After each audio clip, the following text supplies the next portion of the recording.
एका गावामध्ये एक आजी आजोबा राहत असतात. अतिशय स्वभावाने सालस, सज्जन आणि कुणावरही कधीही उगाचच न चिडणारा असा त्यांचा स्वभाव होता. मुलगा आणि सून त्यांनी पहिल्यापासूनच वेगळं ठेवली होती राहायला. परंतु तरीसुद्धा ज्या घरात ती दोघंजण राहत होती, म्हणजे मुलगा आणि सून, ते घर ह्यांचंच होतं. वास्तविक पाहता ते घर मोठं होतं, तरीसुद्धा त्यांनी त्या दोघांना राहायला दिलं. कारण आता म्हाताऱ्याला किती असं लागतं घर, म्हणून ते आपल्या छोट्याशा घरामध्ये राहत होते. त्यांना वाटलं उद्या यांचा वंश वाढणार, मुलं होणार, घर मोठं लागणार, म्हणून त्यांनी त्यांना ते घर देऊ केलं म्हणजे राहण्यापुरतं दिलं.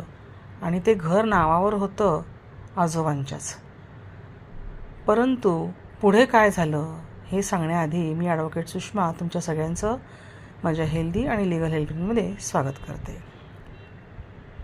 कथा अशी आहे की प्रेम द्यावं आणि प्रेम घ्यावं, परंतु नुसतंच प्रेम देत राहिलं आणि जर प्रेम आपल्याला तिकडून नाही मिळालं तर मात्र आपलं मन उद्विग्न होतं. आता ह्याची कारणं काय आहेत? खरं सांगायचं तर कारणं काय आहेत हे शोधत जर बसलो तर बराच वेळ त्याच्यात जाईल. आता ह्या आजी आजोबांची जेव्हा मुलगा आणि सून त्या मोठ्या घरात राहत होते, तेव्हा पहिल्यांदा जाणं येणं होतं. हे तिकडं जायचे, ते इकडे ह्यांच्या घरी यायचे, एकत्र गप्पा टप्पा व्हायच्या, जेवण खाण व्हायचं आणि आनंदाच्या सगळ्या गोष्टी हे सगळेच शेअर करायचे. अनेक वर्ष लग्नाला झाल्यानंतर एकदम अचानक एक दिवस त्या सुनेने संप पुकारला. तिने ठरवलं की मी आता घरामध्ये काहीच करणार नाही. त्या दोघांमध्ये नवरा बायकोंमध्ये काय झालं हे या म्हातारीला अजिबातच माहीत नव्हतं. परंतु एकदम अचानक हे घर घाण ठेवणं, म्हणजे त्या घरात काहीही न आवरणं, स्वयंपाकात लक्ष न घालणं, नवऱ्याला खायला प्यायला न देणं, आणि मी नोकरी करते आहे, मला बाहेरचं सगळं करून घरातलं करणं होत नाही, हे उत्तर देणं. तिला समजवण्याचा दोघांनीही म्हातारीने खूप प्रयत्न केला, पण ती समजण्याच्या फार पलीकडे गेलेली होती. तिनं तिचा एकच दोषा लावला होता, मी दिवसभर काम करून थकते आणि माझ्याकडून घर स्वच्छ होणार नाही. यापूर्वी मी घर स्वच्छ ठेवलं तेव्हा माझी कदर कुणालाच नव्हती. आता नेमकी कदर कुणालाच नव्हती म्हणजे काय ह्याचं उत्तर काही या दोघांना मिळालं नाही. खरं म्हणजे तिघांना नाही, तिच्या नवऱ्याला आणि त्याच्या आईवडिलांना उत्तरच मिळालं नाही की कदर ठेवणं म्हणजे काय. तरी बरं, नवरा प्रत्येक वेळेला तिच्या गोष्टींचं कौतुक करायचा, प्रत्येक वेळेला कुठं जायचं म्हणलं की तिला विचारून जायचा, ती येते का हेही विचारायचा आणि तिला सांगून जायचा. ती म्हणेल तसं आणि तेच तो करायचा. आयुष्यभर त्यांनी जेवढी वर्ष लग्नाला झाली तेवढी सगळी त्यांनी तिच्या मर्जीप्रमाणे केली. अचानक हिच्या डोक्यामध्ये काहीतरी खूळ घुसलं आणि तिने हा संप पुकारला. बरं, त्याच्यावरती सासू सासऱ्यांनी सांगितलं की बाई गं, तुझ्याकडून होत नाही ना, हरकत नाही, काहीच हरकत नाही, तू एक काम कर, बाई लाव आणि त्या बाईला लावून तिच्याकडनं हे सगळं घर साफसफाई करून ठेव. मग तिला कधी बोलवायचं? ती माझ्या वेळेला येणार नाही, मी उशिरा येते, सकाळी घरात कोणीच नसतं. बरं, सासूने म्हटलं की मी जवळच राहते ना, मी समोरच राहते, मी येते आणि सगळं करून घेते. नाहीच, ती म्हणजे हट्टालाच पेटली. मग त्या सासू सासऱ्यांनासुद्धा ते स्वतःचं घर, जे स्वतःच्या हाताने दोघाही सासू सासऱ्यांनी नीटनेटकं स्वच्छ आणि व्यवस्थित ठेवलेलं होतं, प्रत्येकजण त्यांच्या घरात येणारा कौतुक करायचं अगदी की अरे वा, किती छान घर ठेवलं आहे. असं असताना त्यांनी 1 वर्ष जाऊ दिलं आणि मग मात्र त्यांनी हर तऱ्हेने तिला समजावून सांगितलं, हर प्रकारे तिला समजावून सांगितलं, गोड बोलून सांगितलं, समजावून सांगितलं, त्याचे दुष्परिणाम काय असतात हे सांगितलं, घरामध्ये अशी घाण ठेवू नये, लक्ष्मी निघून जाते, अवदसा येते, अशा भाषेतही समजावून सांगितलं. पण आजची पिढी देवधर्म आणि असल्या गोष्टी न मानणारी, ती ह्या काय गोष्टी मानणार होती? खूप विचार केल्यानंतर त्या म्हातारीला म्हणजे सासू सासऱ्यांना एक आयडिया सुचली, युक्ती सुचली आणि त्यांनी ठरवलं की आता ही युक्ती अंमलात आणावीच लागेल, त्याच्याशिवाय काहीच होणार नाही. मग ह्या दोघांनी निर्णय घेतला की आता आपण दोघांनी आपल्या घराला कुलूप लावायचं आणि आपल्या स्वतःच्या घरात जे त्यांना राहायला दिलं तिथे आता आपण राहायला जायचं. आणि असा निर्णय घेऊन दोघा नवरा बायकोंनी आपली सरळ बॅग उचलली आणि समोर येऊन आपल्या मुलाच्या आणि सुनेच्या घरात त्यांनी राहायला सुरुवात केली. त्याबरोबर सुनेचा जळफळाट झाला. त्या सुनेला काही केल्या हे दोघं घरात अजिबात नको होते. आजकाल सासू सासरे नकोच असतात, पण ह्यांच्या सुनेला तर अजिबात नको होते. पण स्पष्टपणे दोघांनीच ठरवून आल्या असल्यामुळे अगदी एका शब्दात तिला सांगितलं, हे घर आमचं आहे, तुम्हाला राहण्यासाठी दिलं होतं, तुला अनेक वेळा समजावून सांगितलं, सगळ्या पद्धतीने प्रेमाने सांगितलं, सगळं झालं, त्याचे फायदे तोटेही सांगितले. आणि सगळ्यात महत्त्वाची गोष्ट ही होती की तिच्या अशा घाणेरड्या स्वभावाचा ह्यांना कंटाळा आलेला होताच, परंतु सगळ्यात महत्त्वाची गोष्ट म्हणजे की तिने ह्यांचे सगळे नातेवाईकही तोडले. म्हणजे तिच्या घरी कोणी कुत्रंसुद्धा जात नव्हतं, कारण तिला करायचाच कंटाळा. म्हणजे एकेकाळी इतकं सगळं स्वच्छता ठेवणारी, सगळ्यांसाठी धावून धावून करणारी सून अचानक अशी झालीच कशी, ह्यांना कोडच उलगडेना. बरं ना ती सांगत होती ना तिचा नवरा सांगत होता, त्यामुळे ह्या दोघांना कळायला काही मार्गच नव्हता.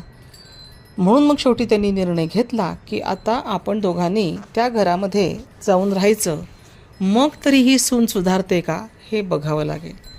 त्यांनी स्पष्टपणे सांगितलं की इथे आता आम्ही राहणार आहोत आणि या घराला स्वच्छ ठेवणं ही जबाबदारी तुझी असणार आहे. तुला जर ते जमणार असेल तर तू इथे राहा, तुला आम्ही जा म्हणत नाही, पण इथं राहायचं असेल तर मात्र स्वच्छ ठेवावं लागेल, कारण या घराला आम्ही खूप मेहनतीने नीटनेटकं आणि व्यवस्थित बनवलं आहे आणि ठेवलं आहे आत्तापर्यंत. म्हणून तुला आत्ता जर हे घर स्वच्छ ठेवणं जमत असेल तर राहा, आणि नसेल तर तू तुझी कुठेही व्यवस्था कर. असं सांगितल्यानंतर तिची एक सवय होती, त्या सुनेची एक सवय होती, ती जाऊन स्वतःच्या नवऱ्याचं डोसकं खायची.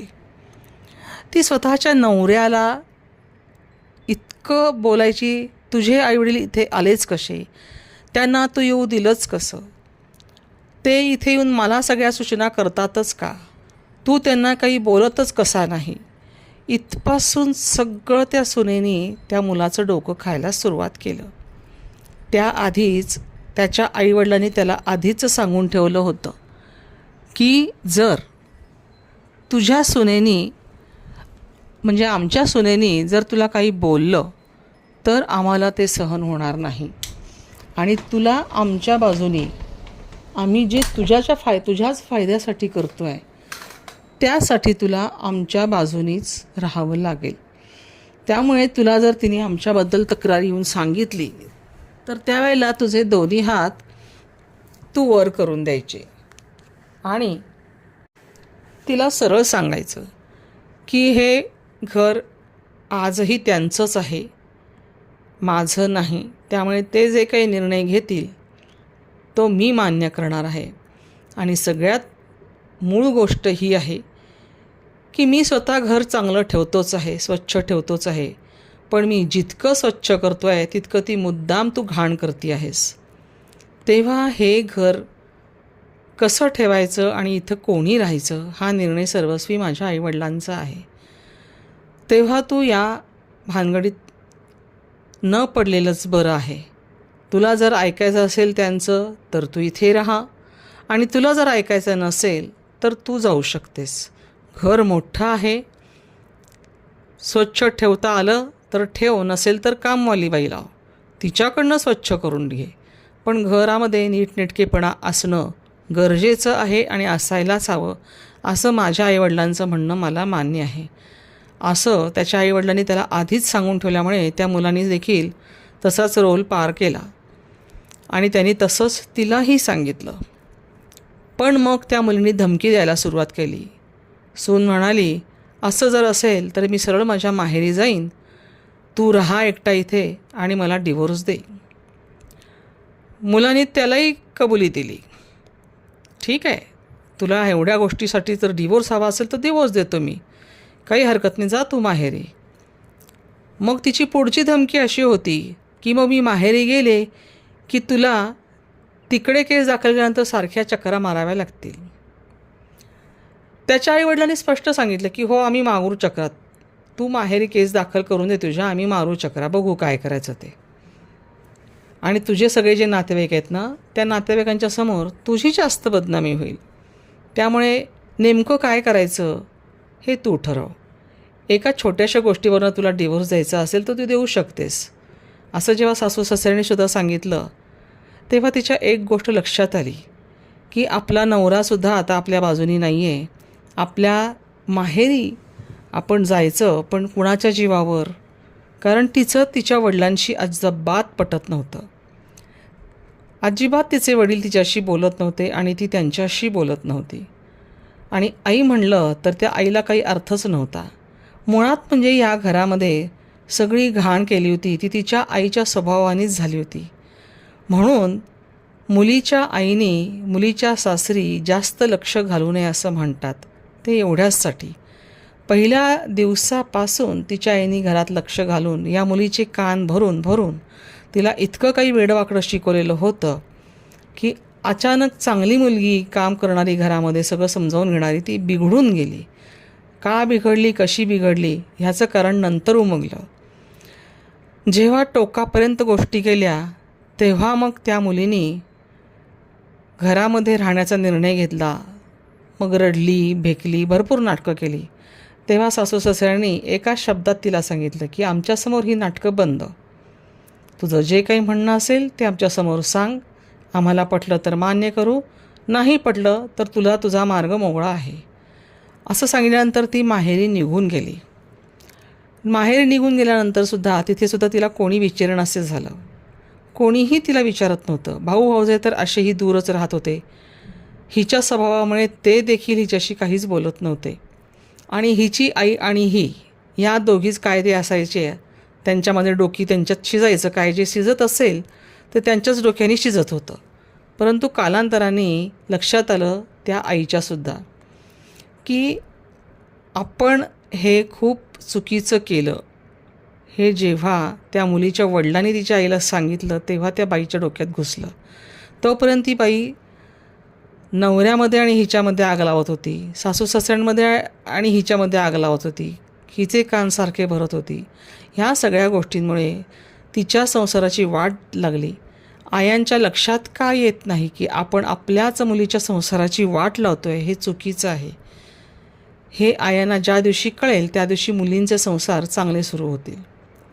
आणि म्हणूनच जास्त लक्ष घातलं नाही पाहिजे. पुढची गोष्ट अशी आहे की कालांतराने तिची आई, तिचे वडील तिला घेऊन हिच्या सासरी आले आणि त्यांनी त्यांची माफी मागितली. तिलाही जाणीव झाली आणि त्यानंतर मात्र मग ती सून घरामध्ये व्यवस्थित राहायला लागली. मला याच्यातनं एवढंच सांगायचं आहे की प्रत्येक घरामध्ये काही ना काही किस्से घडत असतात आणि ते किस्से असे असतात की जे दुसऱ्याला सांगता येत नाहीत आणि स्वतःलाही सहन करणं शक्य नसतं. मग अशा गोष्टींसाठी करायचं काय, तर त्याच्यासाठी हा असा मार्ग अवलंबायचा असतो आणि त्यासाठी घरातल्या बाकीच्या माणसांनी, रक्ताच्या माणसांनी एक यायचं असतं. जर कुणाची अशी सून वागत असेल तर तिला हा धडा शिकवणं अशा पद्धतीने खूप गरजेचं आहे. लक्षात ठेवा, सून जेवढी वरचढ तुम्ही तिचं जेवढे लाड कराल तेवढी ती वरचढ होईल. जेवढं तुम्ही तिला डोक्यावर बसवाल तेवढी ती जास्त माजेल. त्यामुळे तुम्ही किती डोक्यावर बसवायची आणि किती तिला जागेवर ठेवायची हे आपण ठरवायचं. अर्थातच सगळ्या सुना वाईट असतात असं मुळीच नाही आहे. खूप सुना खूप चांगल्यासुद्धा असतात. ही सूनसुद्धा अजिबात वाईट नाही आहे, ही सुद्धा चांगलीच आहे. पण ती कुणाच्या तरी तिसऱ्याच्याच डोक्याने वागायला लागली, त्याच्यामुळे हा मोठा वाईट परिणाम दिसायला सुरुवात झाला. आता ते तिसरं डोकं कुणाचंही असू शकतं. तिच्या मैत्रिणीचं असू शकतं, तिच्या भाऊजाईचं असू शकतं, तिच्या आईवडिलांचं असू शकतं किंवा बाहेरच्या तिसऱ्या कुठल्या तरी व्यक्तीचा असू शकतं किंवा शेजारपाजाऱ्यांचंही असू शकतं. पण कुणाच्या डोक्याने आपण किती वागायचं हे त्या सुनेने ठरवायचं असतं. कारण त्या घरामध्ये त्या सुनेला कधीच काहीच कमी पडलेलं नव्हतं. सासू सासरे अतिशय सज्जन आणि चांगल्या पद्धतीने तिला मुलीसारखं जपत आले. पण कोणाचं तरी काहीतरी बोलणं डोक्यात घेऊन ती असं वागायला तिने सुरुवात केली होती. असो, शेवट ज्याचा गोड त्याचं सर्व काही गोड असं झालं आणि मग ती सून पुन्हा सुखाने त्या घरामध्ये राहायला सुरुवात झाली. अशी ही 60 उत्तराची कहाणी 5 उत्तरी सुफर संपूर्ण.